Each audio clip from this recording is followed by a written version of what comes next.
Hanno sperato fino all'ultimo tutti quanti, i genitori, gli amici, i compagni di scuola e i professori, ma purtroppo dopo una settimana di agonia è morto Alessandro Bandarin Troi, il 17enne padovano, studente del liceo classico Tito Livio, precipitato da un balcone della casa vacanze che aveva affittato a Corfù insieme agli amici.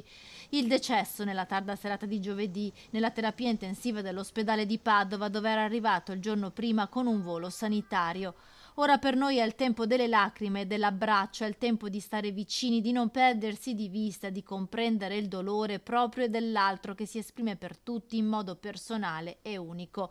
Questo è un passaggio del lungo messaggio d'addio scritto dal preside del liceo Tito Livio, Luca Piccolo, che si stringe al dolore dei genitori di Alessandro. Il 17enne era arrivato a Corfù per una vacanza con gli amici. La sera dell'incidente era l'ultima sull'isola greca prima del rientro. È precipitato dalla ringhiera del balcone al secondo piano, ha sbattuto la nuca su uno spigolo, una tragica fatalità, forse una distrazione. Il ragazzo potrebbe aver perso all'improvviso l'equilibrio. Negativi i test di alcol e droghe. Nonostante i soccorsi immediati, il suo quadro clinico era apparso fin da subito molto grave. L'ematoma esteso non ha consentito l'intervento chirurgico nemmeno dopo il rientro a Padova.